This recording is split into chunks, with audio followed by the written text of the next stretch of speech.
actually Thanksgiving. So happy Thanksgiving to those who do celebrate. To those who don't, well, hopefully you're still eating. Hopefully you're still, kicking it with your family, or you see it as another day, or whatever you see it as. Um, we're gonna do two videos for today. One, this is gonna be the first videos. I guess it's essentially spoiled kid. Hold on.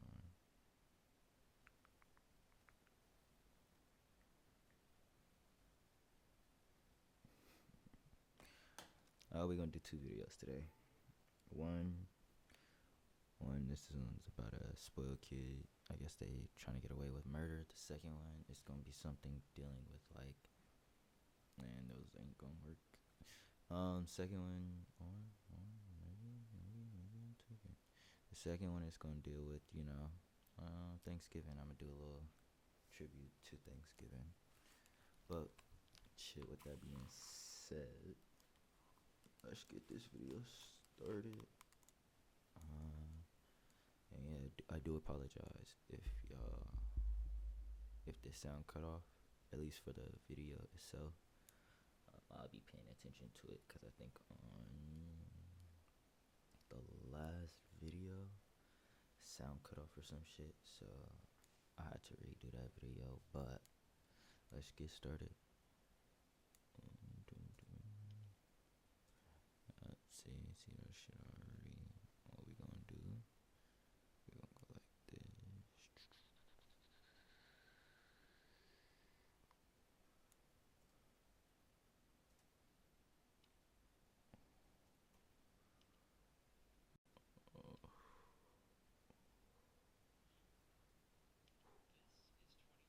Devon Howard. Devon is sitting in a cold interrogation room alongside his three co-accomplices due to their suspected involvement in the brutal shooting and murder of 27-year-old Andrew Janicek. Coincidentally, all four claim that they had no involvement in the crime whatsoever, and in fact don't seem to take the situation seriously at all. Where did you pick her up at? Okay. Damn. Relax, it's okay. No, I'm fine. I'm just tired. Okay. I was involved in the murder of somebody. Oh, the diamond's right there. She seemed immature as hell. I'm not saying like this has anything to do with anything, but I'm just saying like shorty seemed immature as fuck. That other chick, bro, I'd be scared of. I ain't gonna say I'd be scared of her, but I'd be scared of her. Just for the simple fact, like, the look that she had when she looked up at the camera was crazy. Dude acknowledged it, but at the same What time, the group doesn't realize at this time is that Andrew's murder was fully recorded on multiple security cameras and shows a man getting out of 19-year-old Alicia Valdez's car before killing Andrew. Even more disturbing is that the same vehicle would drive over Andrew's lifeless body before fleeing the scene. she definitely let that money. She definitely wanted to get over it. For what reason? I have no Just clue. go into your augment settings and click the plus sign next to convex in the easy MCP installation section. Once this is done, you should... Alexis Ellis, a bystander at the scene, would hear the gunshot go off and rush over to Andrew to perform CPR while her friend Alyssa called 911. Jeffcom 911, what is the address of the emergency? I don't know. I'm just at the corner. It's like Sheridan and 20th. Some guy just got shot, and they took off in a silver two-door Pontiac, and he's on the ground. He's like face down. Sorry, that wasn't a Pontiac, that was a Mitsubishi. So she already fucking like giving Did her you own see the person vehicle. that shot him? Did you see the person with the gun? Alexis, answer my question. Did you see the person with the gun? She said it looked like a little Mexican dude. Okay, and it was just the one male in that vehicle, or did she see anyone else? He got into the passenger seat of the car. Okay, he's hit in the chest. He's got bullets in the chest. We're flipping him over. He's not. Hang on, he's not breathing. Unfortunately, Andrew would pass away within minutes. Even more unsettling is that the same car model would be seen at a local gas station later that night, where everyone inside would happily buy snacks, joke, and laugh as if nothing had happened just hours prior. The footage inside the gas station would identify the occupants of the vehicle as 19-year-old Alicia Valdez, 20-year-old Caleb Vigil, and 20-year-old Devon Howard Lopez. While painting these three out to be killers just based on their car make is clearly premature, it's enough evidence for police to file a warrant for the arrest of the three suspects so they can bring them in for questioning to try and determine if the bunch had any involvement in Andrew's death. What makes this case so interesting is the amount of blatant lies and misinformation that would come out during these interrogations. You would think that at least one of the suspects would feel guilty and confess, but everyone involved would fabricate their story and lie to lessen their perceived role in the crime. But at this point, the police have yet to apprehend any suspects. Their only lead is a lifeless body sprawled on the pavement and two shaken witnesses who made the 911 call. Police start by questioning Alexis, the witness who called the cops. Remember, this is an interview and not an interrogation, as currently Alexis is considered a witness rather than a suspect. But there is something suspicious about her that the detectives want to clarify. 3 years earlier, Alexis was charged as an accessory to murder after her boyfriend shot and killed one of his friends from the vehicle she was driving. The detective leading the interview, Shorty's calling on a case that she went through previously herself is crazy. Geerdes, would discover this information during a brief preparation period prior to the interview, and is curious as to if maybe she had more to do with Andrew's murder than she was letting on.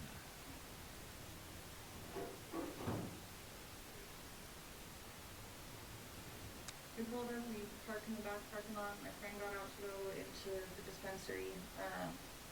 Sitting on my phone, playing on Facebook, heard the shot, thought it was a firework for a second, so I looked up and saw the victim face down on the floor, and the shooter, there was a silver Pontiac in front of the victim, and the shooter was in front of the car, still kind of standing by the victim's body with the gun pointed at him, and then got back into the Pontiac on the passenger side. They hesitated for a minute on which way they were going to pull off, but they were trying not to hit him. They kind of looked around the parking lot to see if anyone saw it. I was kind of trying to duck as much as possible. I got out of the car. Once I saw that they were gone, ran up to him. I said, "Are you hit?" He said, "Yes, please help me." Called 911. Let him know there was an ambulance on the way. Sounded like he was kind of crying. He wasn't saying anything else. After 2 minutes, the crying stopped. So went to check for a pulse. There was no pulse. Big night. Big night. You alright? Yeah. Take note of Alexis's posture when discussing the shooting.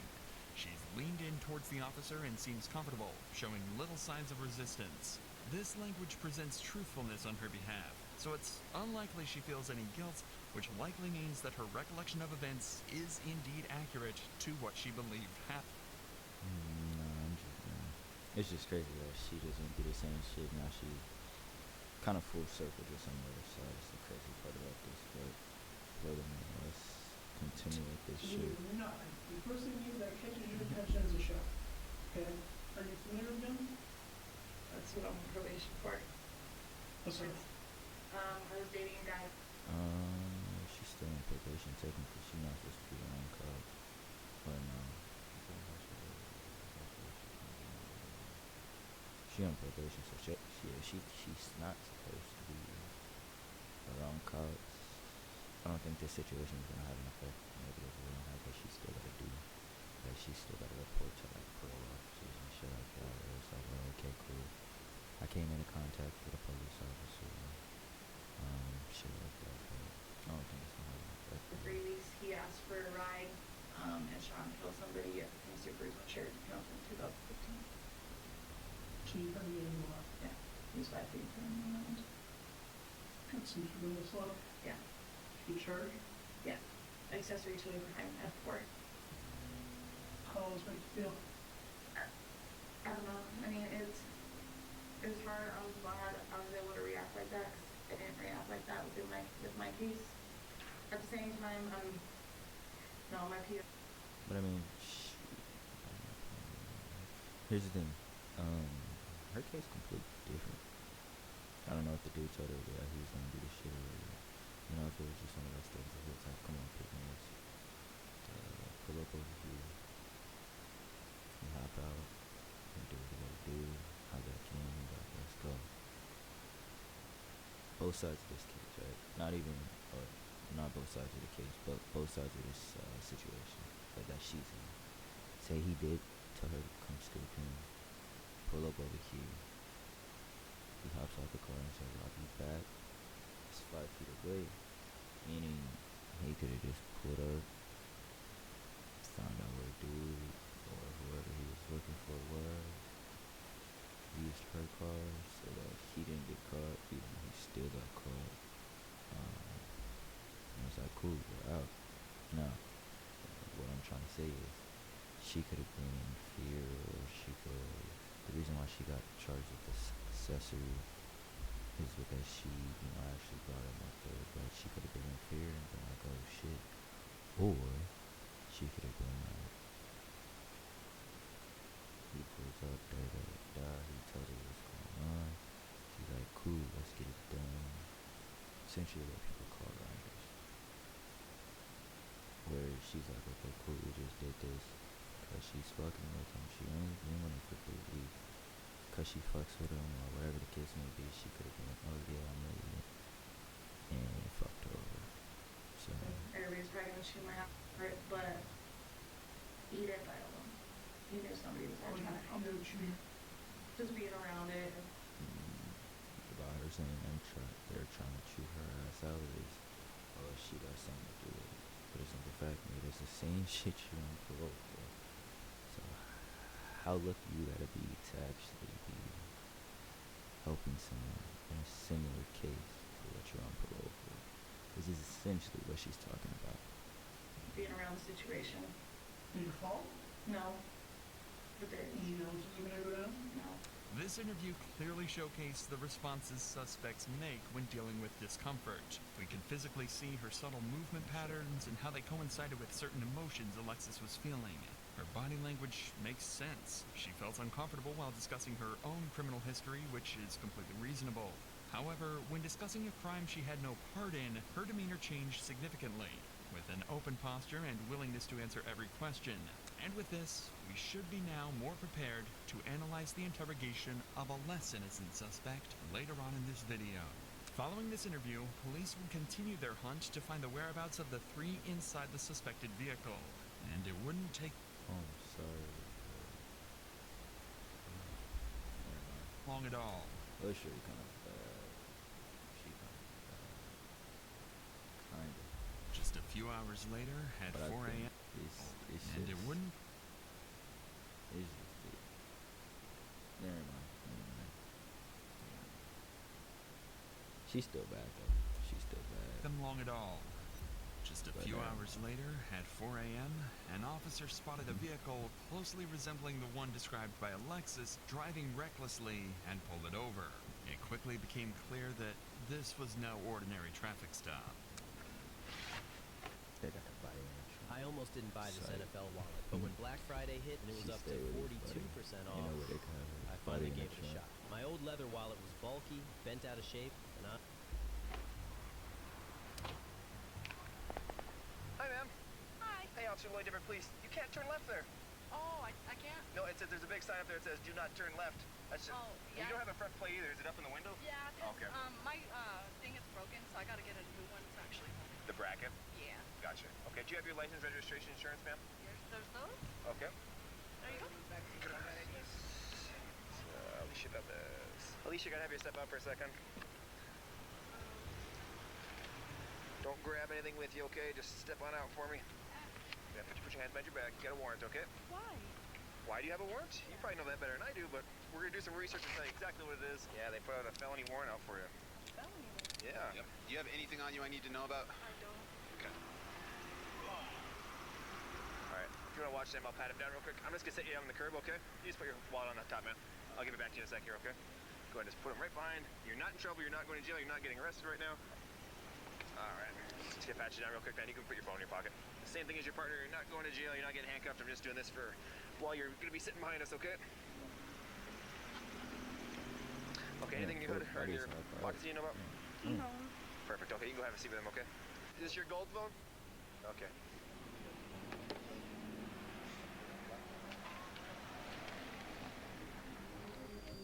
At this very moment, the officer would discover a pistol inside the vehicle. Caleb had just stated there were no guns inside the vehicle just minutes earlier, so the officer quickly places Caleb under arrest so they can safely investigate this increasingly tense situation. Stand up, man. Stand up. Travis, manage your bed. The other two are smart. They'll take off running right now. I mean, but then they'll still get caught. But shit, it's only 2 cops that it look like, from my knowledge, at the scene. And if they were smart, they'd take off running. I'm just saying. I'm not condoning or anything like that. I'm just saying. They fucked either way, though. You're not gonna tell me there's a gun in the seat next to you?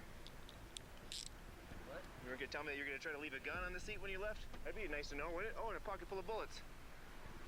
How about this? I'm about to get out of the car. Officer, I have a gun on me. Right? What's that? One more person? They're all hooked. Did you let them know that this is in the car? SCCY 9mm. All 4 would be arrested following the discovery of Caleb's pistol. However, throughout the entire process, Alicia... Well, 'cause one nigga got a pistol? He got the bullets in his pocket. I mean, shorty, she got arrested for her warrant. He got arrested for the... What the fuck, man? Hold on.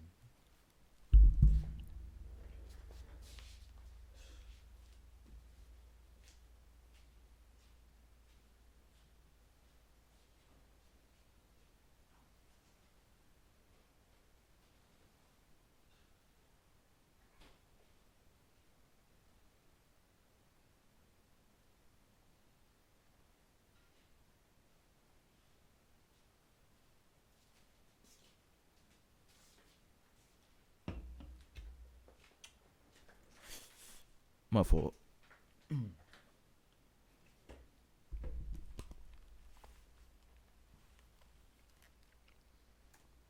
The owner of the car would stay eerily optimistic, as if she hadn't yet connected the dots that her arrest was related to Andrew's murder. Huh? Just stay right. I'm still trying to figure out how the fuck they found out that fast. Like, I know. Shit, I know. They did the call for the well. They made the call for the car, but I don't know if they got the surveillance that fast, cause this shit was still at night. So unless it's at like a gas station or a spot that's open, I don't think they really got surveillance footage that fast. Unless they already got somebody on the scene that's still doing the surveillance, and then they're letting each other know, this is what's going on, this is this is that. That's the only way that shit happened. Let's have a seat over here in this black chair. I'm sorry, I said she was kind of bad, bro. She kind of scary at this point. I was talking about her face. And I'm not saying, like, not body shaming or anything. What I'm saying is scary right now is the fact that shorty's doing this whole laughing and shit. When she don't even know she's fucked. And she probably still gonna be laughing at the simple fact that, okay, cool, we did what we did. But if there's no logical reason behind this, like, oh, he did this, or like it was actually some shit that really happened, nah, this is scary, because this just mean they killed the innocent boy. And I'm not saying he a boy, but an innocent man. Like, if we were at, shit, what are we at right now? I'll go 10-7. 10-7, fuck. Where is it?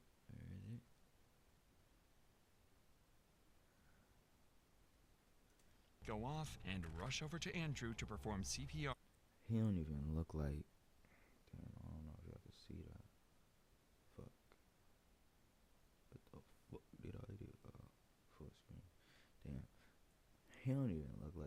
like they'd be in the same fucking crowd, vicinity, or anything. Like, he got more of a Creating custom clothing labels with Tapstitch is easy. Go to your branding tab, choose your label size and background, upload your artwork, submit for review, and done. Once approved, you can apply your label to any design. But there is some. Essentially, what I'm saying is he looked like he'd be, and not based off of race or anything. He looks like he'd be kicking it with this girl versus all four of these people. So how the fuck they bumped heads, collided, or whatever the case may have been, is still like something that I'm trying to figure out. Cause would be arrested. None of these niggas look like they'd be kicking it with him. None of these niggas at all. Caleb looked like he. Never mind, I ain't gonna speak on it. But Caleb looked like he. No, is Caleb the one that got caught with the gun? Yeah, Caleb got caught with the gun. Never mind. Alicia and Caleb, bro, they together on some real shit. Them two, they riding for each other, or she riding for him, or whatever the case may be. But dude don't even look like he'd be around him. So I'm still trying to figure out, at least why, or Let's have a seat over here in this black chair. If you could possibly find me a restroom, I would really appreciate it too. Now that the suspects have finally been secured, detectives would begin the process of individually interrogating all four suspects, with separate free promotion. Y'all think they'll fuck me over for that? Give me a strike. Free promotion. and planning made for each interrogation in attempts to get as many differing stories and general information as possible. They would begin with Alicia Valdez, who was allegedly the driver of the vehicle. They sit her in an open room with a large TV to her left and a digital clock behind. This is drastically different from the cold, empty room seen earlier in this video. This is done purposefully. This room is meant to... Yeah, to make you feel safer. To make you feel more comfortable, so that it's like, okay, cool. Here's the thing. He's already gonna tell it, but essentially they know to an extent that girl on the left has nothing to do with this instant or this investigation that's going on. The only thing that she really has to do is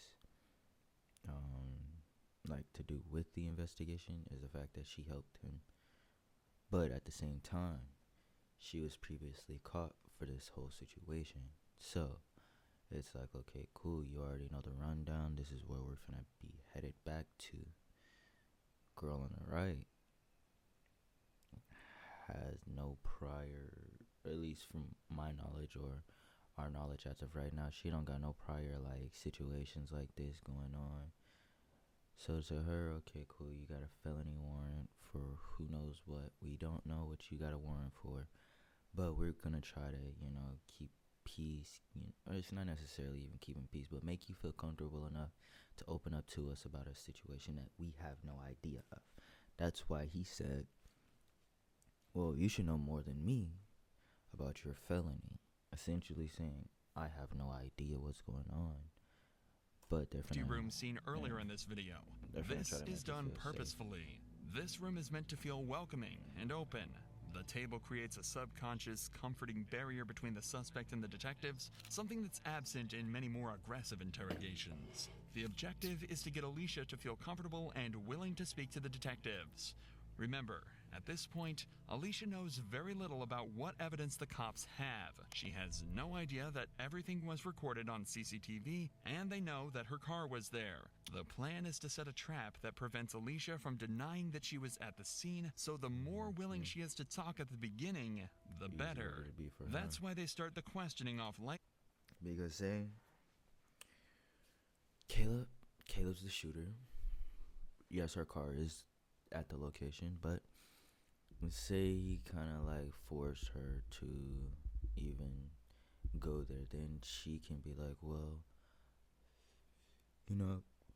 I didn't really know what was going on. It was just a group of me and my friends. We were kicking it, hanging out.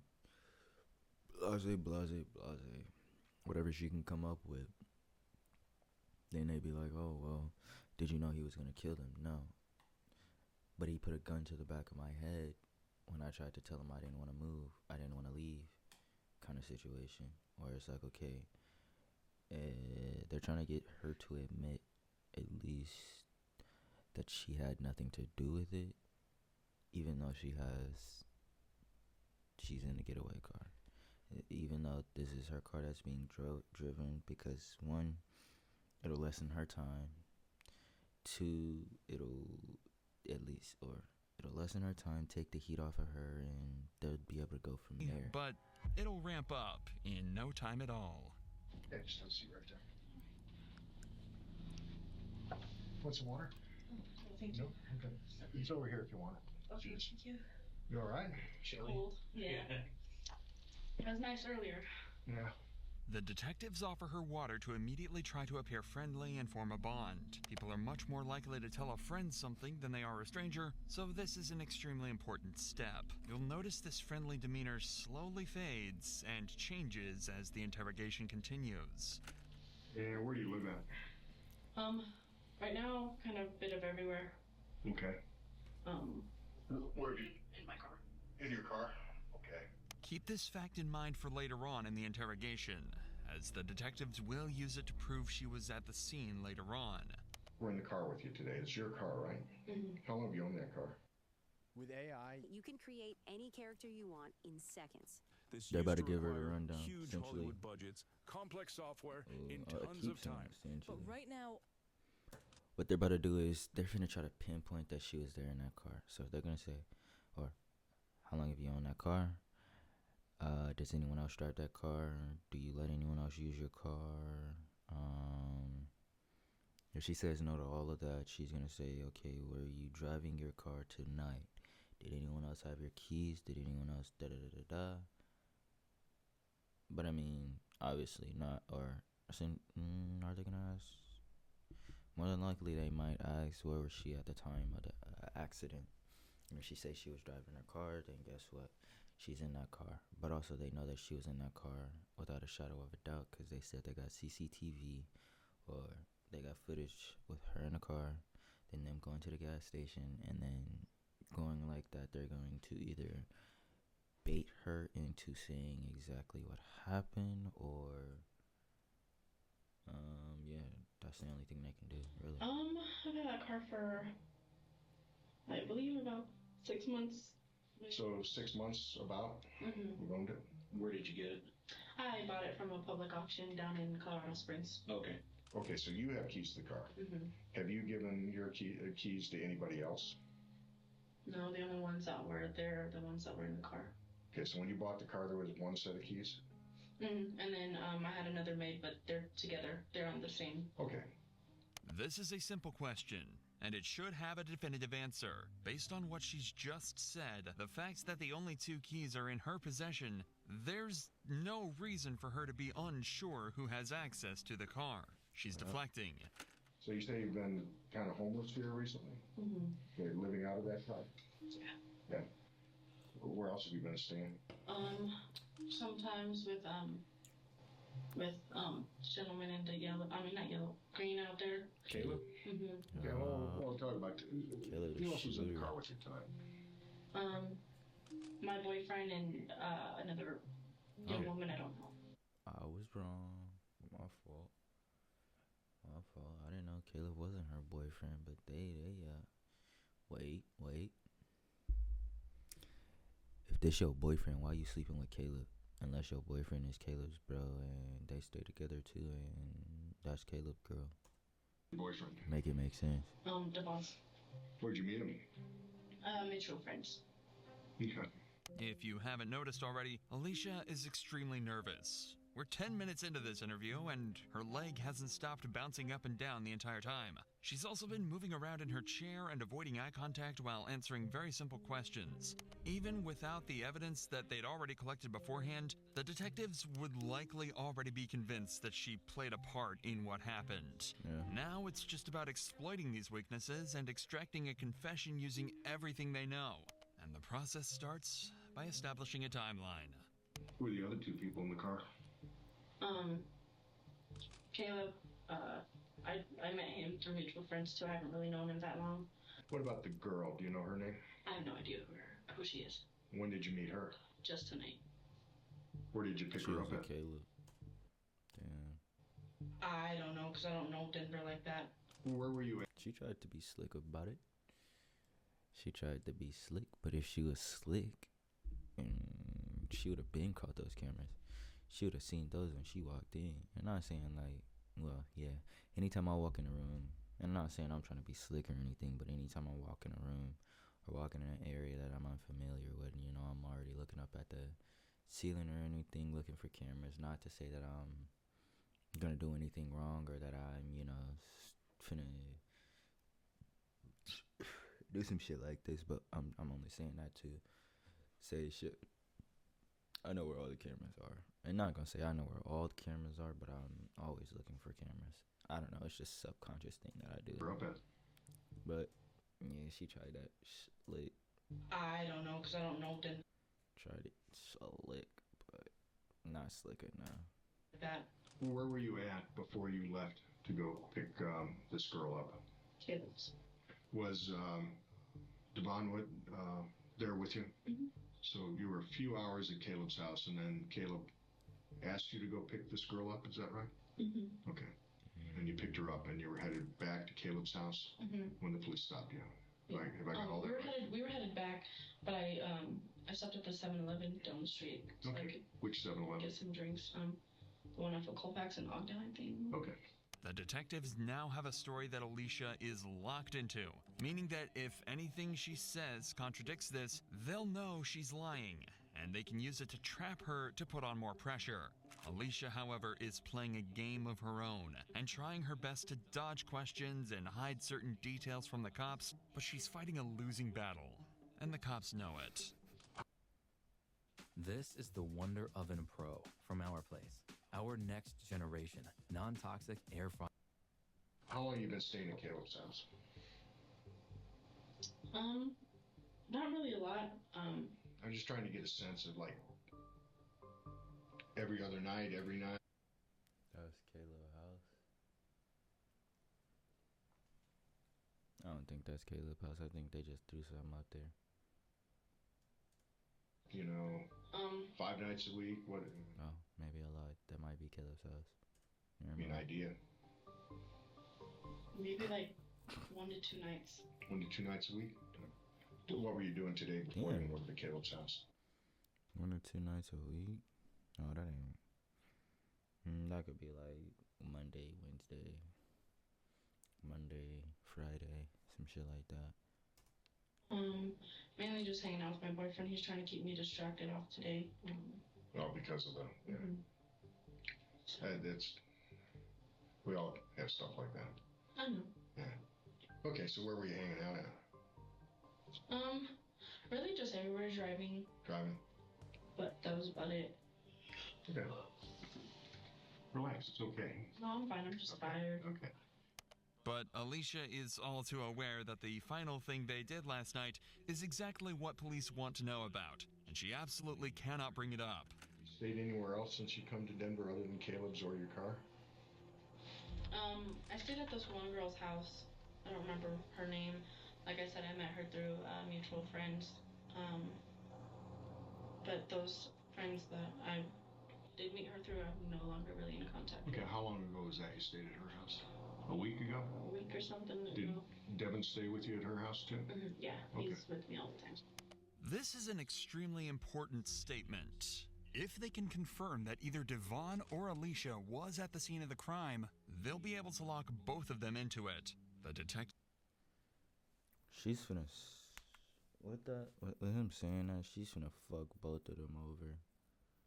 One, she's already fucked over since she's the driver, so her car's already there. That means since she said he's always with me, he don't ever, damn near saying he don't ever leave my side kind of situation. He's now an accessory to this murder. She's an accessory to this murder. Caleb's the murderer. That other girl's an accessory to the murder. She's fucking them all immediately over. Realizes the importance of this and forces her to double down on her statement. Now, has Devin been with you the entire time? Since you've been here in Denver? And since he stayed with you at her house? And he's been staying with you in your car or at Caleb's this whole time, up until tonight? Okay. So, has Devin been in the car with you every time you've been out in the car? I believe so, yes. Now on top of... Essentially, she just solidified the fact that he's an accessory. If she would have been like, no, I don't think not every day, it would have been harder for him to be even trapped in this situation. And not necessarily because, obviously, different role with video footage or whatever the case may be. But it could have been like, okay, cool. He might not have been here or, something like that. Did you guys go pick him up? Or that would have been the next question. If she would have said no, well, did you guys end up picking him up tonight? Did you guys ever end up meeting up, coming back to come get him, or so-and-so, or whatever they would have said? But at this point, he's now, technically, he's now her right hand. Information from before, the detectives know that wherever her car was... Both of them. She in the front, he behind that other girl. Her and Devon had to have been there too. This is where the second stage of the interrogation begins. They're aware she's guilty, have an extremely detailed timeline of events, and know she's feeling extremely uncomfortable. Now, the plan is simple. They want her to give up as much information about the actual murder and the other suspects as possible, so they can... That's what we gotta get to. Why the fuck did y'all smoke this man? He bump your girl? Did he say your girl look this cute? Or not this cute, but he say your girl look cute or something? Your shorty bad. And of course, he's not gonna be like, hey man, your shorty bad, or hey lil' ma, you kinda bad. He'd probably be like, excuse me, man. I just wanna let you know you're beautiful. I don't know if anyone told you today, but I just wanted to let you know. But if that was the case, it would have been Devon that would have smoked him, unless he said it to this other chick, which I'm trying to figure out what's going on with this other chick, because the first 30 seconds that they showed this, she was acting hella immature. Easily implicate everyone else that's waiting for their interrogation. So the detectives take a short break. If you're trying to stay lean and jacked and athletic from the comfort of your own home, I have something game-changing. When they sit back down, they plan to switch gears completely. They're going to heavily apply the pressure and attempt to extract a full confession. Thank you for all this. It's pretty apparent to me you're being truthful about things. And it's also apparent that there's some stuff you don't want to talk about. But we've been sitting here talking for a while. I genuinely like you. I think you're a good kid. Well, to me, you're a kid. I am a kid. Yeah, you're young. She's she can't be no goddamn 19. But they're either gonna say she's like 19 or 27, oldest. That's what they're gonna try to say. Daughter, okay. You're up here from the Springs. You've had some stuff in your life, but now you're up here in Denver hanging with these guys that you've got, some history. And that nigga's damn near, he looked like he about damn near 37. No, Caleb's definitely in his 30s. Probably early 30s. Oldest that he probably is 34. This nigga right here, Devon or whatever that nigga name, he probably like 34 or some shit like that too. Ain't nothing wrong with age, right? But shit. You're kind of out of your element up here, all right? I don't know that you got yourself into trouble, other than the people you're hanging with, but... Yeah, he's about it. Essentially right now what he's doing, he's trying to give her a way out without giving her a way out.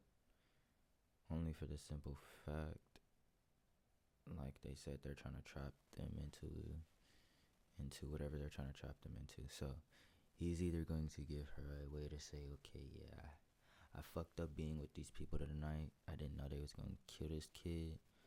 I didn't know they was going to do what they did. And then she be able to be like, okay, cool, I wasn't an accessory to this. I was just happened to be in the wrong place at the wrong time. Or is it gonna go, no, I've been with these people for a while, I know who they are, I know what they're capable of, and then she's fucked and stuck with them. And not necessarily stuck with them, but stuck with them for the simple fact that, so you already knew this was gonna go down kind of situation. These other people have gotten you into a lot of trouble. Who? Caleb, for one. He got me in a lot of trouble. You just told me, we spent a long time, you were very clear that no one else has been driving your car for the last week. Okay? That you and Devon, or you and Devon and Caleb have been in your car. There's a few random people you don't know, but even when those random people are in the car, you and Devon are in the car. And that's you staying with that? Pretty much. Okay. It's a common tactic to give a suspect an excuse for what they've done. In this case, the detective says he genuinely believes she's a good kid and has just been swept along in what's happened. It's likely he'll also tell her at some point soon that if she helps them out, they might be able to give her a much lighter sentence. It's also important to note that he's still trying to keep a friendly demeanor to her, and the reason for this hasn't changed. If he starts to get angry at her now, she might become closed off and refuse to tell them anything. If anything, he's even trying to seem fatherly, choosing to mention his daughter and calling her a kid, something that could even be a response to her saying her father passed away when she was younger. However, all of this... So they're not showing a full, cause I don't remember her saying nothing about her father dying. So there's more to the investigation. And of course there's like more to the investigation and more of the footage that we don't get to see. But there is so much goddamn more of this shit that we don't get to see, cause I don't remember her saying anything about her goddamn father dying. Is leading up to something. They're finally going to reveal why she's really there and exactly what they know. So, remember the day that it was raining? It was snowing, real bad weather? That was Friday. Today's that night, the night before all that snow and rain? Do you remember where you were that night?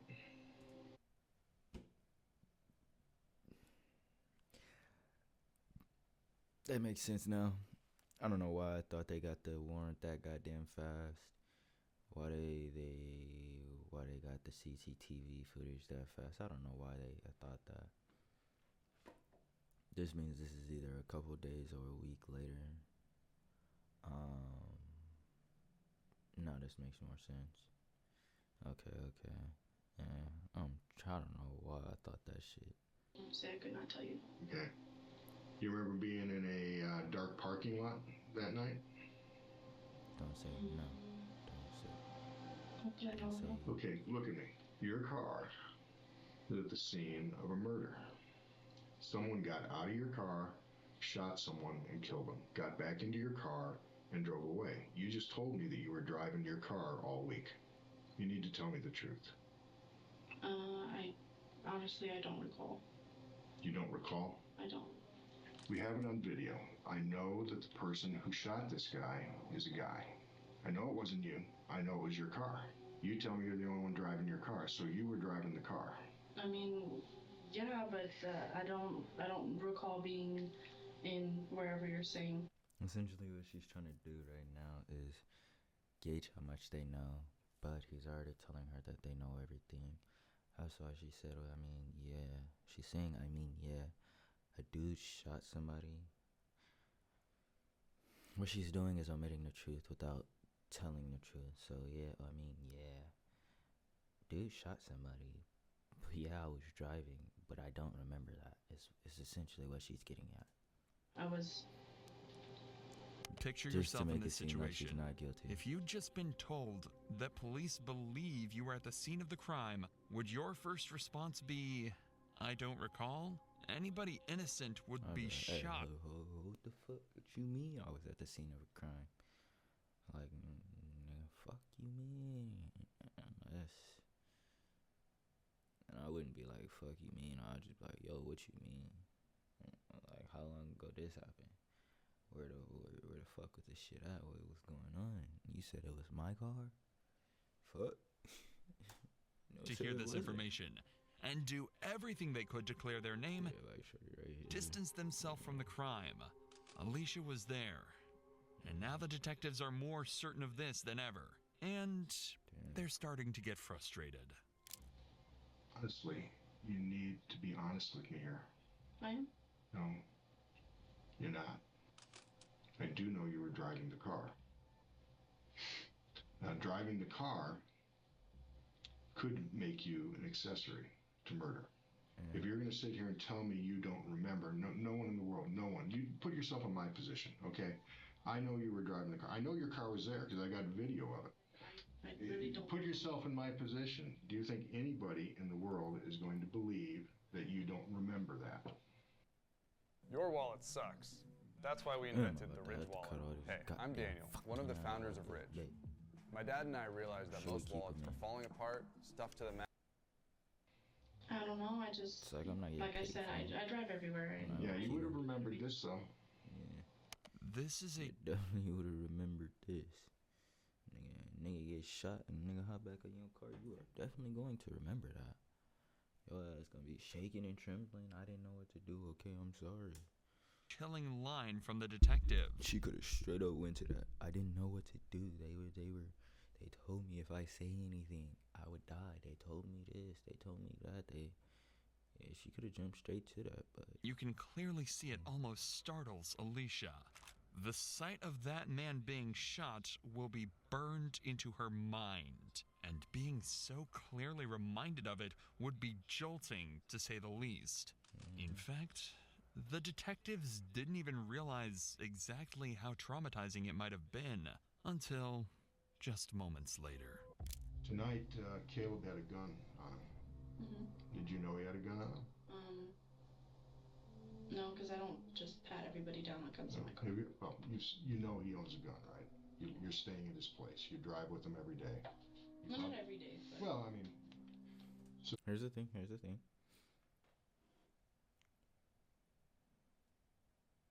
She really don't gotta know that he has a gun. Like, yeah, she could be staying with him. Yeah, she could be there all day fucking long, but she really don't gotta know she has a gun for the simple fact he probably don't even trust them enough to, or of course he trusts them enough for them, to be around his house and stuff like that, but there could be an instance where he don't trust them enough to let them know he got a gun. He could clearly have a gun in his couch and they not even know, because that shit's tucked and he's the only one that's sitting right there on that couch just in case some niggas try to do some crazy shit, and then he gotta do what he gotta do. But at the same time, I mean, hey, probably carries a gun with him for protection in the parts of town. Well, really, I don't really like seeing guns. I don't really like being around guns. But only because of what happened to my dad. Have you seen him with a gun before?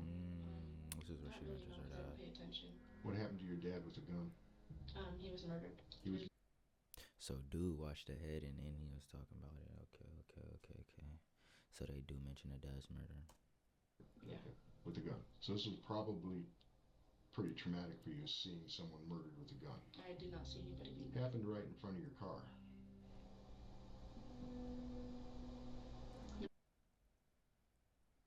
Yeah.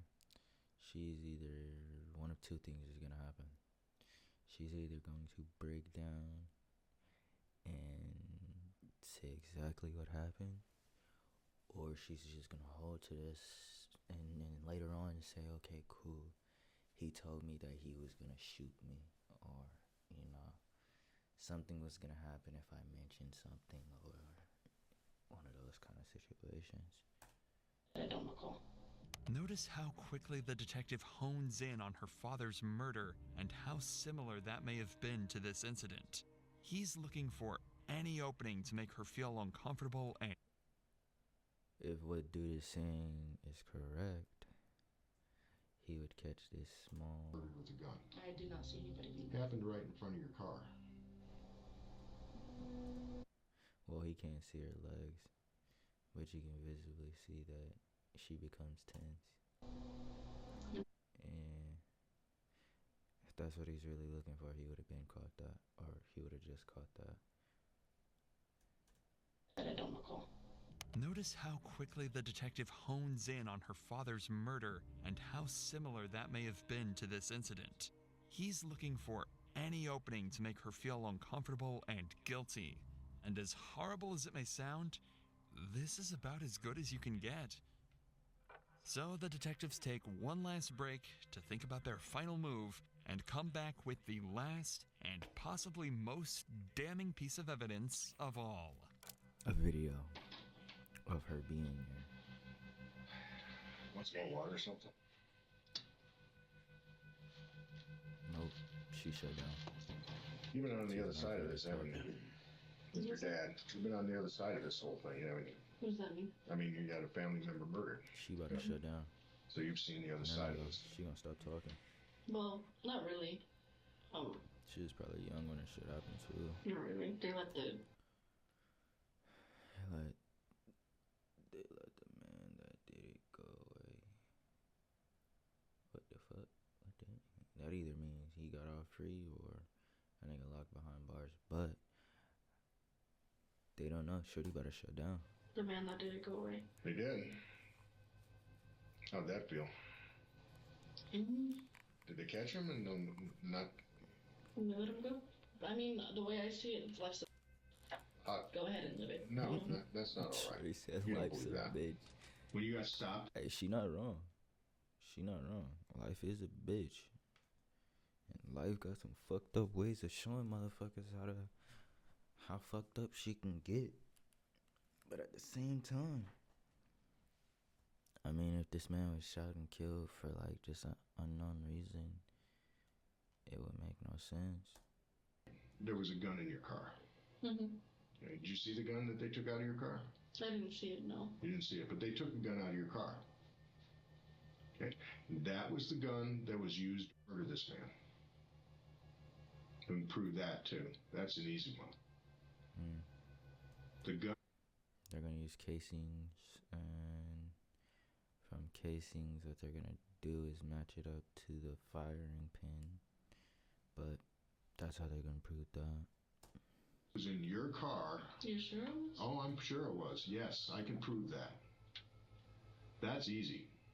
The bullet that we dug out of this man's chest at the Yeah, a little small indent right there, and that's the firing pin that triggers the autopsy came from that gun that just came out of your car. Why are you not investing in tax liens? No, seriously. Why are you not investing? That's a fact too. Your car was in the parking lot where he was shot. You tell me, how did the gun that murdered a man get into your car? A motherfucker brought that shit in there. I didn't. Fuck.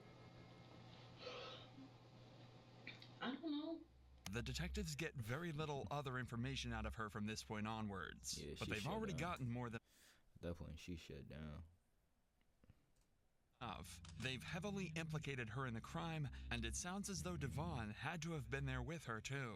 It's at this point that we'll break from the suspect's interrogation, as unfortunately, convicting the criminals is only one half of these officers' jobs. And while all of this is going on, another team of detectives and officers are tasked with the brutal job of breaking the news of Andrew's death to his family. I forgot about that part. But that's another thing. Bro don't even look like... Are tasked with the brutal job of breaking the news. First picture, one of the first pictures they saw or showed us of this kid or this grown-ass man, I don't know how old he is, was him on a football team. I think he was laying down or some shit, if I'm not tripping. If I could find it. But, yeah, this. Shit, I'm gonna go too goddamn far back. 35.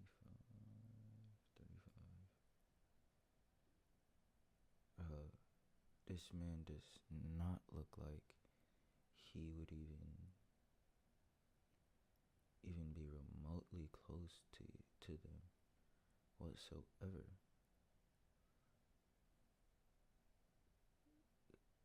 Hold on.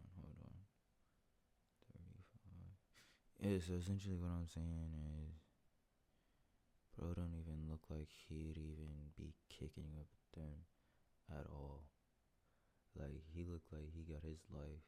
I'm not saying like they don't got their life on track or anything, but like, he looked like he got shit going for him that you know. You could tell if a person's life isn't going the best based on the way this Another team of detectives and based on the way a person's smiling, based on like, you know, the demeanor, the way they carry themselves.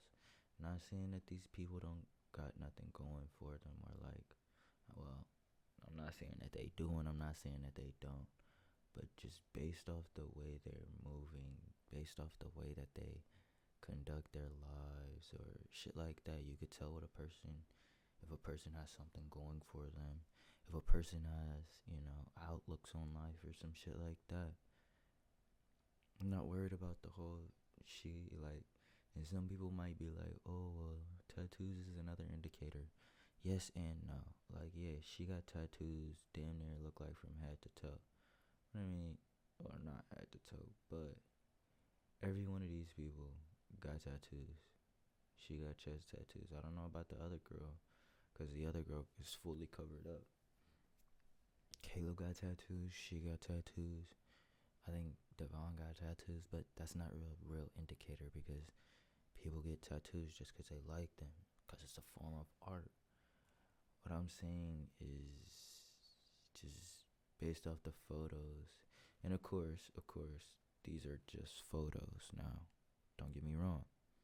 This man could well on be a drug dealer, and he just be using the ploy of a innocent person. Ooh, shit, my fault, y'all. He could be using an innocent person as a disguise to be more on this, like, oh, he doesn't do anything where if you see him out in public, you won't even question him. He can well on be that. And it could be a bad drug deal going bad. It's just, as of right now, not knowing what's going on, you can only speculate. I think that's the word. Try to judge based off of what you know. Officers are tasked with the brutal job of breaking the news of Andrew's death to his family. Look like he going to Andrew's college. girlfriend Jessica was the only one awake, so in the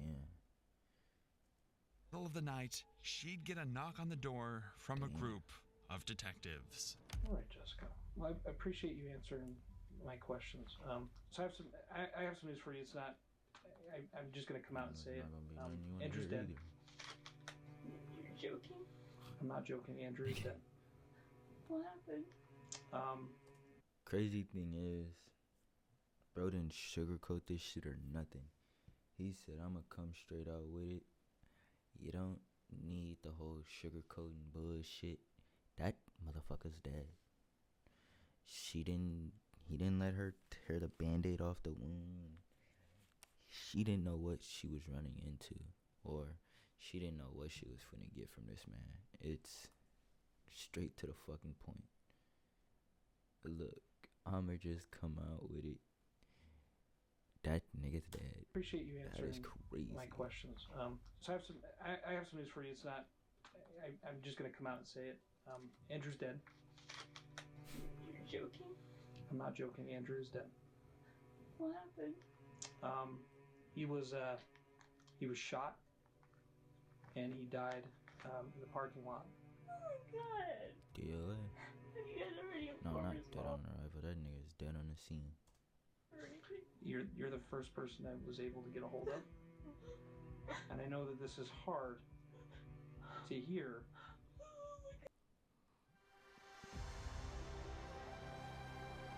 Did Not tear the band-aid off. That nigga said, fuck your band-aid, bitch. Imagine being able to build an app with your Fuck name on that it shit. just by thinking about it. Meet Base 44. That's crazy. A Some complete people AI have no creation compassion. platform. Some people spare no feelings. For This nothing. clip is devastating, as it seems like Jessica had absolutely no idea of any of the events that transpired earlier that night. As far as she was aware... That's probably why she was up, too. Was it triple?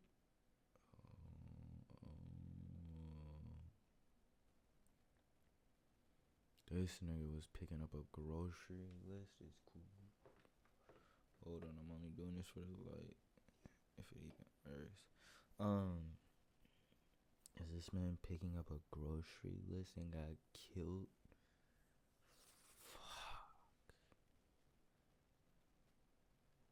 Andrew was simply going... Now that's probably why she's still up, too. Worrying about why her man's not home, running in her head. All the shit this nigga could have been doing. That is crazy. That's crazy. Whole time, she's probably like this. And I won't say she probably thought he was cheating or something like that, but whole time she probably thought he was cheating. He probably thought she was... It's probably right now 3 in the morning at least. The time that they're getting to her, it was probably like 3 in the morning, because this whole like investigation shit isn't okay. Cool, they find out that he's dead. Now they go tell somebody. It's no. They get to the scene, they try to determine what's going on, and then on top of that, they gotta do reports on what they got. Then they have somebody actually go to you. But by the time somebody gets to you, it's already been like 3 to 4 hours of the whole investigation. So say they even get to the investigation at 10, right? 10, 11, 12. That's 1 in the morning. Say this shit happened at 7. I think that's going to be like 12 in the morning. What, 7, 8, 9, 10, 12 in the morning by the time that they would even get to her. So she's probably sitting up thinking, bro's not coming home. Bro's cheating. She probably called his parents like, oh, I think his name's Andrew. Have you seen Andrew? Da-da-da-da. He hasn't come home yet. His parents are like, sweetie, it's okay. He doesn't do this. He's normal, you know. He'll be home soon. We're gonna go to sleep. Okay, well, keep us updated. Let us know if he's made it home. Now the next update that his parents is finna get is your son is dead. That is fucking crazy. Dinner. However, as sad as this is, That's detectives fucking have to consider the possibility of Andrew having some sort of connection to the group. And that's what I'm trying to figure out, cause, whoa, where that other bitch at? Hold on now. Wait a minute. Y'all missing a body. It was another girl in this shit. Andrew don't got nothing to do with none of these niggas unless he's an undercover drug dealer. And when I say undercover drug dealer, I don't mean no undercover cop. I mean, this nigga lucky got the game sold and they don't know. Or at least the cops don't know. His girlfriend don't know. Nigga probably got selling opioids and shit like that. And these niggas know. But I'm not saying that that's what he do, but who knows? They know this could have been a drug deal gone wrong or other illegal activity that caused the shooting. With this in mind, detectives would bring Jessica to the station where they could conduct a formal interview to determine... She about to say she don't know none of that. He works at an office. He comes home every day at 8 o'clock. I cook breakfast, he brings it. Shit, he's gonna have a peachy clean fucking statement on her end. Yeah, she Andrew don't know. had any prior connection to the group that killed him. While preparing for the interview, a strange discovery would be made. Police were given an anonymous tip that Jessica's own brother had been planning to kill Andrew. Jessica. Is that the girlfriend? Hold on. What the Her brother paid off these niggas to kill this boy. For what fucking reason? I don't know. What if Jessica got something to do with this shit? What if Jessica got her boyfriend killed because she didn't no longer want to be with this nigga and she thought he was a square? She'd rather be running with these niggas because she's actually the one who's selling these drugs and shit. But yet, the cops don't know. What other reason would her brother have a nigga killed? Unless he actually puts his hands on Jessica and then he didn't want Jessica to be tied to any of this and he didn't want to be tied to any of this either. What the fuck did Jessica's brother try to get this nigga killed for? To the group. For all they know, this could have been a drug deal gone wrong or... And yeah, they're only like what they just did with fading this other girl and Devin out, and I don't know the other girl name. Is that Devon? Yeah. This girl and Devon, they faded these two out because he's the killer. Connection to the group. For all they know, this could have been a drug deal gone... He's the killer, so they're just trying to figure out, or essentially they're saying that these two are the ones that they actually are focusing on, which they are the only ones that they're actually focusing on. Killer, killed, I don't know, suspect, and whatever the wrong fuck they or call it, some other illegal activity that caused the shooting. With this in mind, detectives would bring It's Jessica Devon, to the Jessica's station brother. where they could conduct a formal interview to determine if Andrew see had it. any prior connection to the group that killed him. While preparing for Andrew had any prior connection, where they could conduct a formal interview to determine if Andrew had any prior connection to the group that killed him. While preparing for the interview, a strange discovery would be made. While preparing for the interview, a strange discovery would be made. Police were given an anonymous tip that Jessica's own brother... This is not gonna make her a suspect. Sorry, but it is. ...had been planning to kill Andrew. It The is. two had supposedly a recurring issue with one another that had gotten progressively worse. This is awfully coincidental, she a and suspect. something detectives need She to get just to the became bottom a of. suspect that goddamn fast. Saw it on the news. They just put it on the news. Oh, did they? If Yup. you get stuck on She a suspect that goddamn or if you fast. just feel like you can't get a song started, Output's co-producer is very dope. to They watch, make man, it so I much wanted to be a easier producer. for us to either get... Yeah. And then I saw the picture of him on there. Okay. I bet that was pretty. Damn, so she probably really think that her brother killed this nigga. She probably think that her brother killed him. But she's still a suspect though. So I received information going back a year, maybe 2 years. Your brother had threatened Andrew. Yeah, Basically, he didn't threaten him directly. It was indirectly to me. Meaning I was driving to... Meaning she was like, her brother said, bro, your boyfriend keep fucking with me. I'ma kill that nigga or I'ma get that nigga killed. Your boyfriend keep doing some dumb shit. I'ma have him offed. Kind of situation. Or he could have said, I'ma beat that nigga's ass. And we were having a fight, and that's when he really unnerved me, so I told Andrew, and then Andrew wanted to take it to the police, and the police... Damn, so her and her brother are fighting. Damn. Your best option would be just to move away from the situation, so we did. what was said? I mean, it was obviously fairly egregious. If Basically, it was just it's probably something to the effect, I'll just take him out too. what do you think he meant by that? I mean, well, the first thought to my head is to kill him, taking someone... Yeah. Whatever this is, I guess she not a suspect no more. Never mind. Whatever this is shit, her brother is on some shit. Oh, wait. Could her brother probably did get this nigga set up and killed. Her brother probably knows Caleb and them other folks. Devon and them girls. And her brother's probably asking her for money. Asking her to need help with whatever he got going on in his life. She's like, I don't got it no more. I can't do this. Nope. And shit. Andrew's like, bro, stop calling.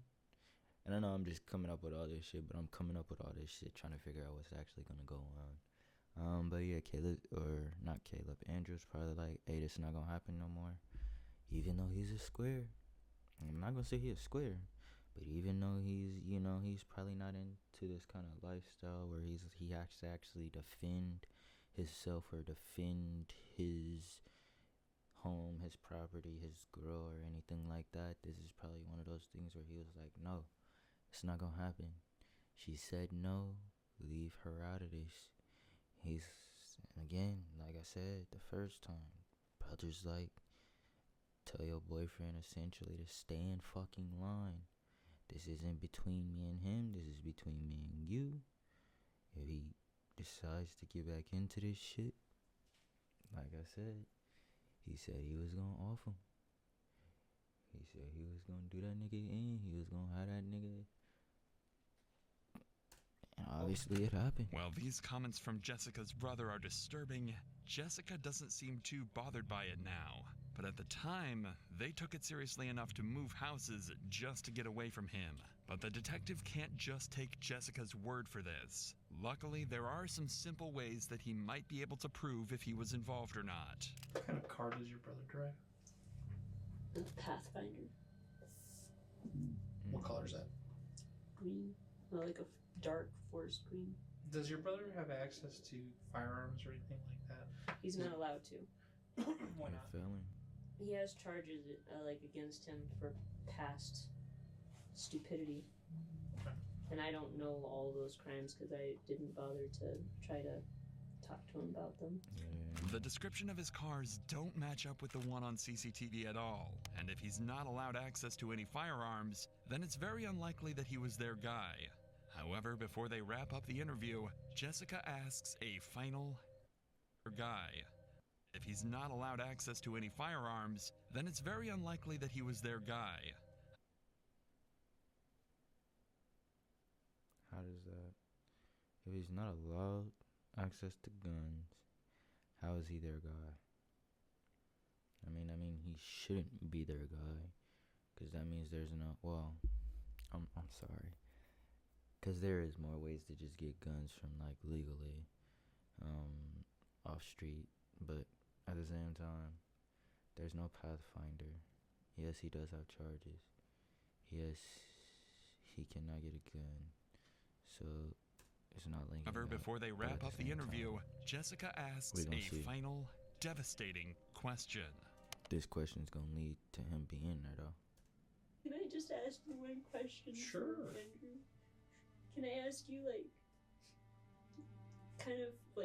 where he was shot? Just because, his mom told me that, when he was shot, the witness who saw it ran to him and stayed with him until he passed. He was shot in the chest. Damn. Okay. Yeah. He didn't deserve that at all. Damn. No, nobody deserves that. The law counts for. Damn. I kind of feel bad for her. That mean Andrew had some shit going for her, and though it wasn't the best, she still loved him for what he did. He probably did have a desk job that he actually, he went to work, kept the lights on, did all of that, made sure she was good and taken care of for what he could do. He's just saying, it seems like he was a very good guy. Yep. This question echoed in the detectives' heads for the rest of this case. It really seemed like Andrew was a nice, peaceful man who was brutally killed that night. Detectives would go on to interview Jessica's brother as well and managed to fully clear his name as a suspect. Caleb, Devon, and Alicia had no connection to Andrew. This was a cold-blooded murder. So then for fucking what? Because if the brother didn't have the nigga killed, if it was just her and her brother that had beef, that means it was just, okay, cool. He was just talking. Like, I don't think he was gonna really kill him at this point. Unless her brother had these niggas kill this nigga, but nigga, what the just taken fuck? a far more sinister turn, and detectives had to find justice for cold-blooded not only murder Andrew, for what? but for the rest of his family. After Alicia's interrogation, they would bring in Caleb, the man who they at this point believe actually pulled the trigger. But Caleb wasn't planning on making things easy. His interrogation lasts just 4 minutes, but opens up an entirely... Yeah, that nigga's probably like, look, I ain't do shit. I don't know what the fuck y'all talking about, nigga. Y'all have to... I'm sorry, I'm not trying to speak for these niggas, but this nigga's probably new like... side to this investigation, filled with dozens of shocking new pieces of evidence, all sparked by just one tiny thing. Minutes? Damn. He said. I almost didn't buy this NFL wallet, but when Black Friday hit and it was up to 42%, Well, now y'all support the NFL. I know we love finally watching gave the it a shot. NFL. My old leather wallet was Very bulky. happy. All right, Caleb. God damn. It's been a long night, huh? Right, Caleb, Anytime an ad pops up until that motherfucker, what's it called, gets to skip, I'm gonna tell y'all support that shit. Even though this ain't my video, I'm gonna tell y'all support this shit. Cause fuck, there's so many goddamn ads on this bitch. Detective here with Denver, and I'm going to talk to you about your traffic stop, your friends, and the gun that you had on you tonight. What's your home address, Caleb? 1548 in Fontaine. If you want to talk to me about what happened, your answer is yes. If you don't want to talk to me, you should say no. No, I thought it wasn't. Okay. The interrogation ended here, but unbeknownst to Caleb, he gave away a crucial piece of evidence, his address. And it took police no time at all to obtain a search warrant. Police, open up the door. Police, open the door. Show me your hands. Show me your hands. Is it the brother? Who else is the in brother? here? Nobody just needs her. Oh, who the fuck is that? I don't live here. This is not my house. This is a friend's house of mine. I apologize. If you're in here, make yourself known. Do it now. What the fuck? Police department, come out! Come out with your hands up! That was one of Caleb's friends, and he's one of the 3 keys inside this apartment that would unlock the case for the detectives. The second was this giant stock of 9... Well, did the gun come from this nigga? I mean, ain't nothing wrong with having ammo like that. That's 1, 2, 3, 4, 5, 6, 7, 8, 9. Like, then there are 20 or more cases of ammo. Well, no. He's better say. Meter bullets that perfect. Hold on. The second was this giant stock of 9mm. That nigga, these are not 9. These are not 9mm at all. 22 LR is 22 long rifle. It's a small ass bullet. It's probably 1, 2, 3, 4, 5, 6, 7, 8. 3 gold at the top. I think that's 5. 5 red and black. Those are probably 9. But all these in front of that is 22 LR. That is not no goddamn 9mm. That perfectly matched the bullet found lodged. Yeah, he's talking about the ones in the back, not the ones in the front. Inside Andrew's body, and if that wasn't damning enough, there was one more piece of evidence inside. It was. Why do you niggas keep receipts? Like, I can understand it, but nigga, by the time, unless this is that night, what date is this? Time approval. I don't know how to read receipts. 7-11,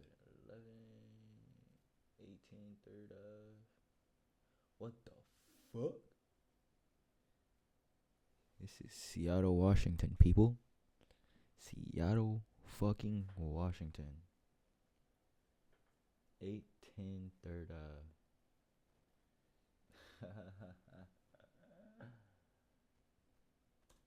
most shocking of all, but the police hadn't even realized it yet. Instead, they wanted to have a quick conversation with the man they found inside. It seems that Caleb was known to this guy as The fuck is 810 Third Ave? Modelo, and Devon as Silencio. Often friends of suspects like this tend to keep their mouths shut out of trust, but this time, often friends of most shocking of all, but the police hadn't even realized it yet. Instead, they wanted to have a quick conversation with the man they found inside. It seems that Caleb was known to this guy as Modelo, and he was known to that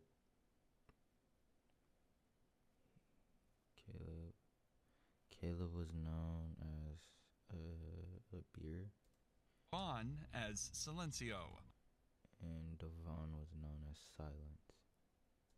And friends of suspects. Nigga said, hey, Silencio. Ven aquí, por favor. Hey, Silence, come here. Come here right now.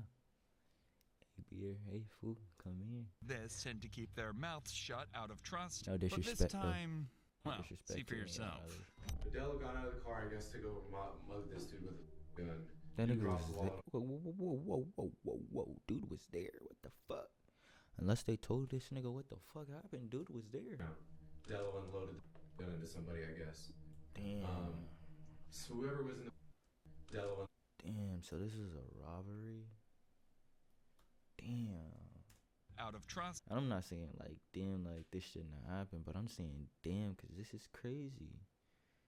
Nigga robbed a nigga and just shot the nigga for what? But this time, well, see for yourself. Adele got out of the car, I guess, to go mother this dude with a gun. Dude dropped the wallet on the ground. Dello unloaded the gun into somebody, I guess. So whoever was in the car, I guess, Silencio just told me that they saw him get back up or whatever, and they ran him over as they drove off. Damn. That's all I know. This was everything. This is a fucking murder. Is it a homicide, nigga? I don't fuck. This could have asked for. But what came next was their most haunting discovery of all. Inside Caleb's house was a receipt from 7-Eleven dated just minutes after the murder, proving that Caleb, Devon, and Alicia were indeed the ones laughing at the gas station after the murder. All of these events transpired over 24 hours, but police had left out one crucial suspect, Devon, aka Silencio, and it was for good reason. Police knew Devon was desperate to keep his girlfriend Alicia from getting charged, so if they could use that against him, they might be able to get him to admit to the murders. The mounting pressure on Devon became so intense that he started confessing to other crimes and robberies he had committed in the past. I'll tell you. No, what? Me and Caleb together have done crimes before. Okay. What you're about to witness is a 21-year-old talking himself into over 300 years in prison. Yeah, cause nigga, it's only this that they're. Here's the thing, right? What he's probably doing, what he's probably going to do, like they said, he's trying to keep his girl out of prison. So, that being said, he's gonna tell them not only what they need to fucking know, but more than they need to know, for the simple fact it's gonna take the heat off of her back, and it's gonna make it seem like, okay, cool, she wasn't really a part of this, but at the same time she was there and it was forced upon her to do it, so she had no other fucking choice. That's what's gonna go down right now, and that's gonna be fucking insane. Yeah. Devin? Devon. Do you go by Devon? Yeah. I'm probably going to screw that up, so if I do, I apologize, alright? No worries about it. So, Devon, like I said, my name is Mark Spurgeon. I'm an investigator with the Jefferson County District Attorney's Office. You know Nate, right? You know we're both cops? Yep. Okay. Nigga, I'm not tweaking or is this shit? It's been my understanding that when they made contact with you this afternoon, that you were willing to talk to us again. Is that true? To an extent, yeah. Okay. To an extent? Okay. I just like to start and make sure you understand your rights, because one of the things I don't want to do in this room is violate your rights. You have these rights and I think they're important to you. So. With AI, You can create any character you want. Go in support seconds. AI. This used to require huge Hollywood budgets. Let's make sure AI blows up so then everybody can. I don't know what the fuck they want us to do with AI. Yeah, that shit ain't gonna do shit for nobody. Go support AI. You know where you're at? Yeah. All right. Well, kinda. All right.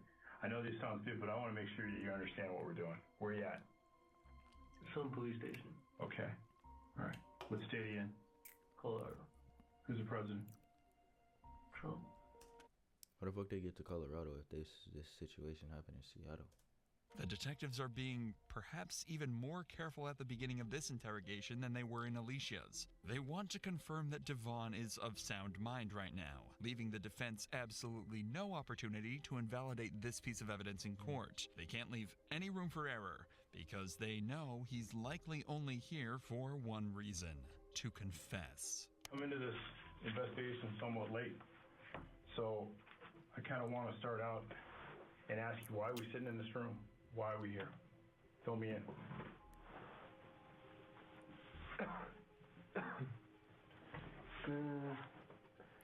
I was involved in the murder of somebody. Okay. That's all. That's why? So tell me about it. Because there's a reason that you want to talk about it, right? I just want to get my girl out of trouble because she had nothing to do with it. All right. Like I said, I come in late to this. Yeah. Who's your girl? Alicia Valdez.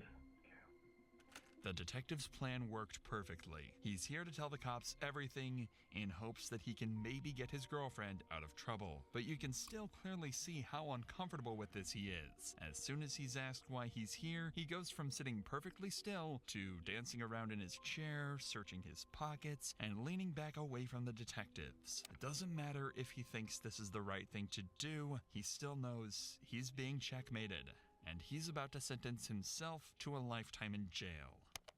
Want to get her out of trouble? Yeah. Damn. All right. She probably still gonna go to jail because she ran that nigga over. She's not. That's vehicular homicide. Oh, she ain't even been to jail before till now. Okay. Was she there? Yeah, she didn't know anything was gonna happen though.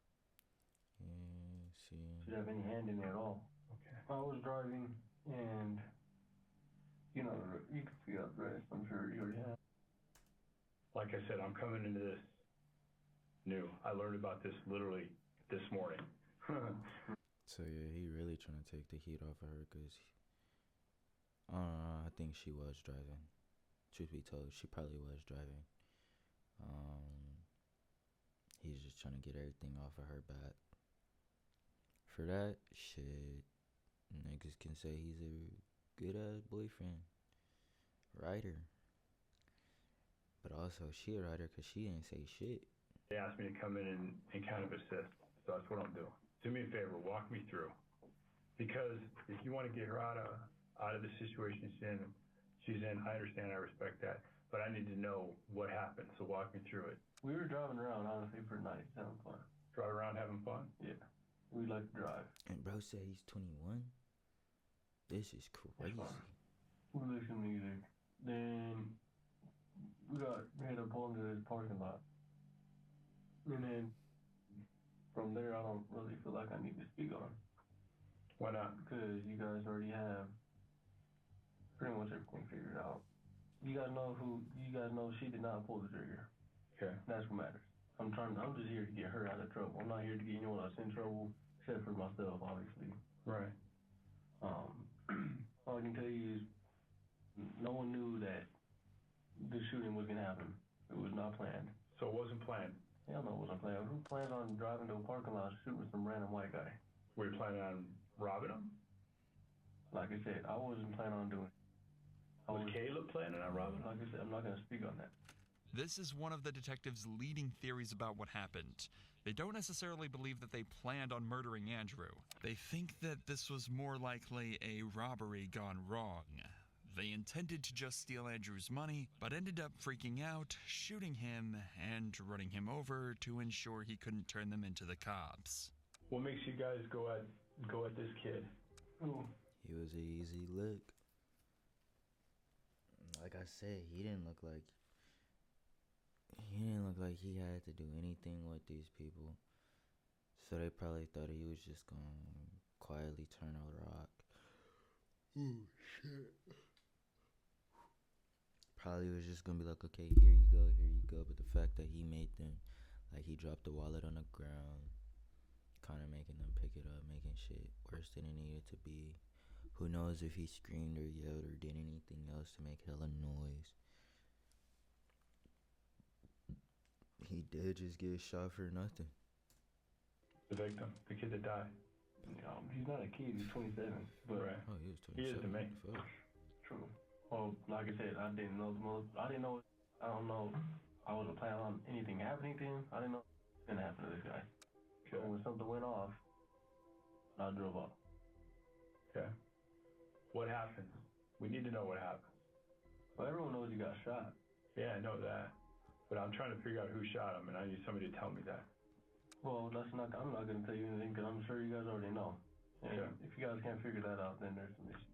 Good. Well, let me ask you this. What I'm trying to... She didn't shoot. She didn't pull the trigger. I told you I was driving. Right. I mean, can put the rest together. It's not up to me.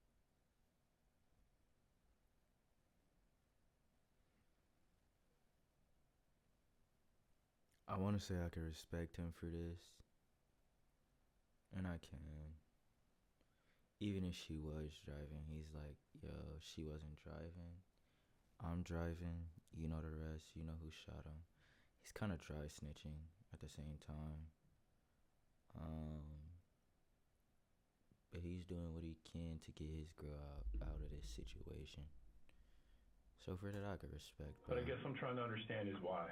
I'm trying to understand the motive. I don't know. I told you. None of us do that happen. I'm sitting in the damn car. Mm-hmm. So I obviously don't know anything's going to happen. You drive him there. You put him in that lot. He drove him there for a lick. Easy lick. Quick, get in and out. Meaning if he was in the car, let's put it, he was driving, right? My fault, y'all. Let's put it that he was driving. Quick and easy lick is probably what they planned. Meaning, okay, cool, we gonna pull up right here. We obviously know a lot of people be over here. So, that means we can either get someone that we can, hey, give me your shit. Run your wallet, run your phone, run your keys, da-da-da-da, we out. In, out. No longer than 30 seconds is what that essentially takes. However, if something goes wrong, then it fucks up timing, it fucks up plans. Then it makes it more, okay, cool. It turns into from a lick to panic mode. He wasn't listening. He didn't do what he needed to do right then and there. Fuck, what do I do next? Only thing the kid could think of, shoot. And fortunately, that's how it looks. That is how it happened. Yeah. It's just nothing. I'm telling you, nothing was planned. Let me ask you this. Were you just thinking of, was Caleb, or do you even know, was Caleb trying just to rip off, get some money? And bad? We're not perfect. I've done before. At this point, it's obvious that Devon's lawyer will have told him clearly not to discuss anything that doesn't relate directly to Alicia. He's only going to talk about anything that might help get her out of trouble. It's also at this point that the detective realizes that. He knows that he's not going to get anything out of Devon beyond that, so that's when he decides to do something extremely clever. He's going to abuse the fact that Devon only wants to get Alicia out of trouble, and here's what I say. Okay, so if you really want her out, you gotta give me something to work with. You gotta tell me something that I could stand with to help her so that it doesn't affect her, and that's gonna be the wholest shit that this nigga can do, even though he's gonna do that shit. His next question in a way that forces him to give up some vital information. I'm not gonna speak on what, like, we're EF Ultimate Break. Whoever the best way to see EF the Ultimate Break is, support EF. Whatever it stands for. 18 to 35. We handle everything. 18 to 35. They handle everyone. All you have to do is find your trip, pay interest free. Oh, so they're trip planning. Go support EF. They gonna help y'all. They gonna get y'all right.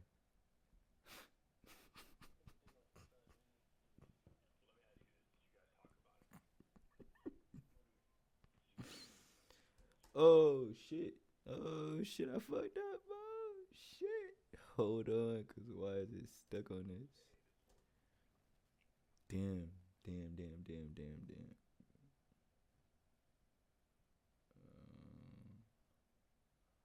Why is still stuck on this EF shit? Okay. Fuck. There we go.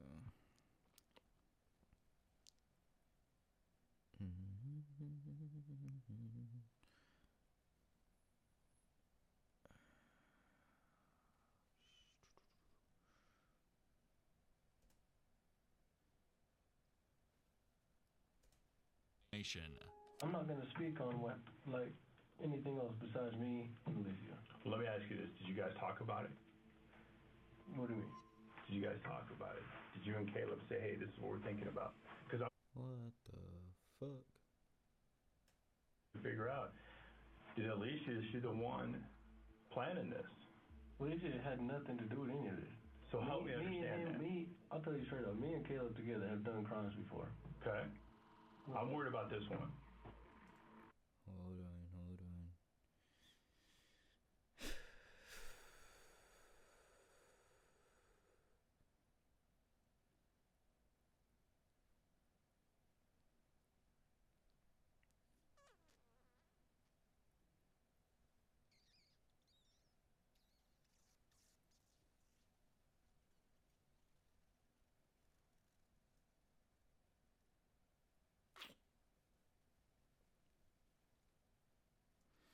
If I fuck this up, hey, we just gonna cut this right here. It's only... Hold on. We got like 10 minutes left of this video. If I fuck this up, actually, I'm not even gonna do that. We gonna let this shit ride out.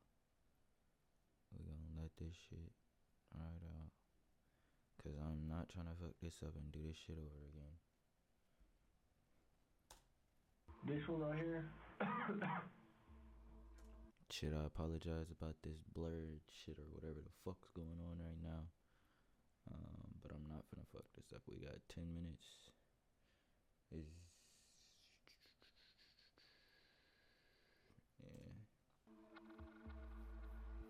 This supposed to go like that. How was it supposed to go? Like I said, I don't see the need to get in all that. It's not gonna benefit me or her.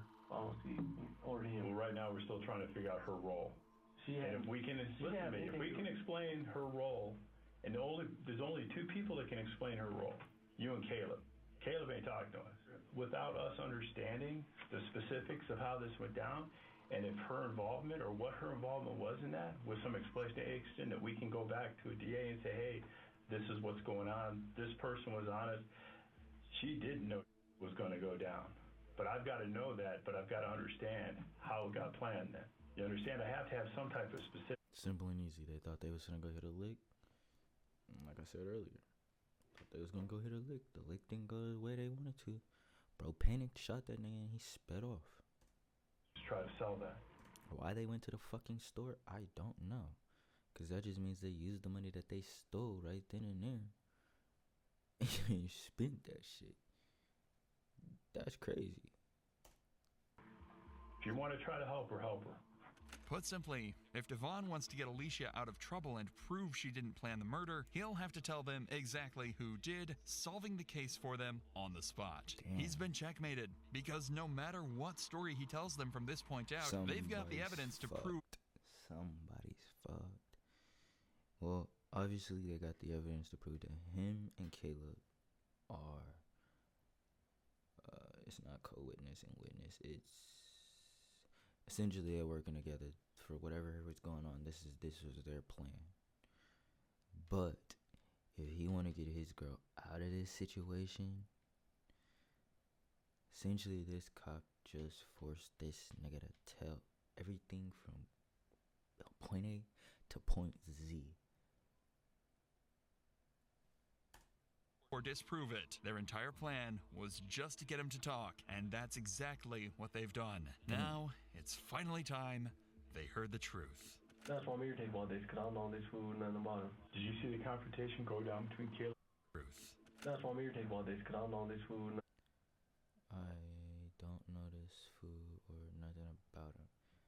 Hopefully he's talking about Caleb. Because then, or no, he can't be talking about Caleb. Because he said him and Caleb have done some shit together, so he might be talking about Andrew. Did you see the confrontation go down between Caleb and this guy? It looked like the white dude was attacking the person, honestly, but I saw the end of it right before the dude got shot. Do you remember when you say the white dude was attacking the other guy, right? Could you describe it to me? It looked like there was... So does he not know Caleb? I mean, Andrew wasn't going. He wasn't no pussy. That nigga wasn't a square. That nigga said no. Nigga, I got groceries that I gotta get to my girl. I said, okay, Andrew, let's give it up. Moment of silence for Andrew. Let's clap it up for bro, because that nigga wasn't going down like that. But at the same time, let's reverse this shit. He said he's saying this as if he doesn't really know Caleb like that. Meaning,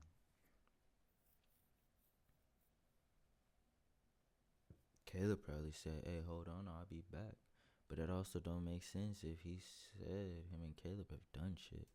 Like, they done couples murders, or he didn't say murders, but whatever the fuck he said. He said him and Caleb have done a couple shits or something like that. Another guy. Let me ask you, if I stood up, would you show me?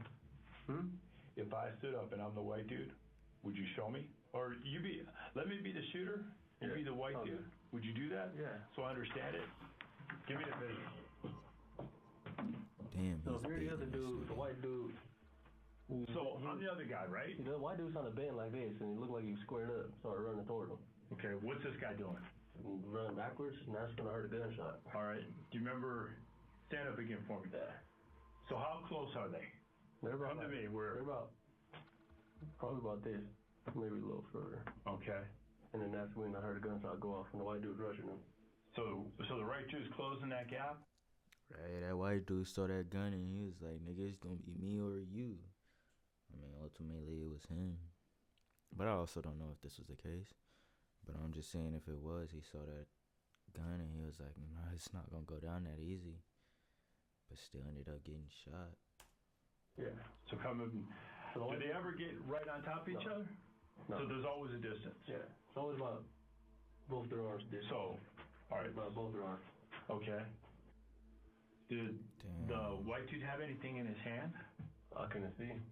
I saw the last end of it. I wasn't really looking for details. I was kind of confused on what was going on. Okay. All right. This guy, not the white dude, the other guy. Hands together, hands apart. He's kind of like, he was standing like this, trying to tell the dude to back up. Okay. And that's when the white dude kept rushing. I'm assuming maybe he tried to reach for the gun. I don't know. Okay. But that's when the shot goes off. Was the gun in the right hand then? I can't remember. Okay. But he had one hand up and the other hand back. Yeah. Is that right? Yeah. Okay. Getting a suspect to act out an incident is a great way of proving they actually knew what happened. They may be able to match the movements to the CCTV footage or witness accounts, and a defense team will have a hard time arguing that anything here could be misinterpreted. From what Devon is saying, it seems as though there was a struggle between Caleb and Andrew, where the shooter approached Andrew, who quickly tried to defend himself. It's becoming increasingly obvious that this was intended to be a robbery, but when Andrew tried to fight back, it turned into a murder in the blink of an eye. So when these guys are in your windshield, are they across from each other? Like you're looking at the sides of each other? They're like this. Position kind of like this. Could you draw for me? So I mean, bro pulled up right on the side of him. They tried to hop out real quick. Hey, give me that. Or, what did I say? Hey, run it. Hands in the air now. Hands in the air. My fault, yo. That kind of just popped up into my brain. This is a 2. Ooh, I can't. And I'm gonna let this play out because this is finna hit 2 fucking hours for a reaction, and that's kind of fucked up for y'all. White dude, I can't draw, but the white dude's standing. We just They're gonna both let this standing. play. White dude's closer to me. They're kind of like this. All right. So you're the driver, right?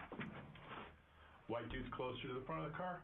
Yeah, kind of. All right. So if you're looking, are you looking at his back? You looking at his side? You looking at his front? Kind of like that. Yeah. Like this? Where's the other guy? Right where he is. I'm kidding. Where's that you at? Where's the other guy? They're like that literally, and then but it's a little more this way, and I'm a little more back. So this way? Yeah. What are you seeing of this guy? His front? I'm not paying attention to him. I'm paying attention to this guy. Okay. And you think you see him kind of rush? No, he did rush. Okay. So he rushes, but not to the point where they're on top of each other. No, they didn't get to. They didn't get it. The other person was backpedaling. Okay, so this person's moving back, but arm up. They've been backpedaling the whole time. That's when the shot goes off. The world's first titanium nonstick pan. It's gonna blow your hair back. I'm Mike Pagale, 3 minutes. Okay. Tell me where Caleb's arms are at. How's he at? I'm not even saying it was him. Again, it sounds as though as soon as Andrew realized he was being robbed, he started to go on the offensive, forcing Caleb backwards. According to Devon, he then tried rushing Caleb, which scared Caleb into shooting him. They're slowly closing in on the truth here, but not quite there yet, which is why they're still trying to play some tricks on Devon to try and get everything out of him. Devon hasn't admitted that the shooter was Caleb, but notice how the detectives are consistently naming him as the shooter throughout the story. They're trying to get Devon to go along with it and agree or accidentally admit it himself, but he's not slipping up. However, the detectives are relentless and don't stop trying for another hour of tireless interrogation. It's then that Devon finally makes a mistake. Fuck, this video goes on. What else you guys talk about? You and her. I can't remember all that. Like you said, it's not shit. I just usually work on memorizing. No, that'd be care about her. That'd be a emotional conversation. Not really. I mean, like, don't get me wrong. I mean, I don't know the dude, so I mean, it's fucked up that this should die, cause I don't know him. I don't know who he is, what kind of person he is, or any of that. But it didn't really strike me emotionally, cause I don't have that many emotions for. I used to do much, so like, it doesn't really. I mean. I don't really have many emotions about it, except for I'm pissed that he's in jail for it. I'm pissed that he died, of course, because I don't know the guy. I'm always pissed about that. Was Caleb pissed? Was Caleb pissed? Yeah. He just shot somebody. Imagine you're in this position. You're trying to hide the fact that your friend shot an innocent man, but the detectives have been taking that fact for granted. Damn. The past 2 hours. They've been using his name, asking questions about details, and refusing to accept the fact that it might not have been him. Eventually, you would internalize this idea and forget that you even need to lie. That's what just happened here, and it's why Devon barely even realizes that he's just confirmed that Caleb was in fact the shooter. Of course, there were mountains of evidence against him anyway, but now they have it straight from the source, and a conviction will be easy. The detectives now only have one last question. Was this really an accident, or had they planned this out as a murder from minute one? Remember what he said? Is he panicked? Oliver's kind of panicked, because like I said, I didn't see it coming. I don't like unexpected things like this happening, because of this situation exactly. I mean, look at me now. In here for accessory to murder and I didn't see it. I mean, if I do something, it's going to be planned out and it's going to get done correctly, so I'm not in this situation. That's why I was kind of pissed and I was panicked, because I didn't see this about to happen. So let me ask you this. If this is your deal, and this is your plan, we say you're planning the robbery, you've done it. We've already talked about that. I'm not asking when, dates, when. If this is you're doing, it's not going to be random like this. It's going to be planned out. Well, yeah, and it's not going to be on a random person usually. So what Caleb or this other person we're calling did pretty amateur hour, right? Huh? Pretty amateur. What, was this happening? Yeah. Yeah, well, like I said, it wasn't even planned. So, I mean, you can't even, I don't even think amateur would be the right word, just random.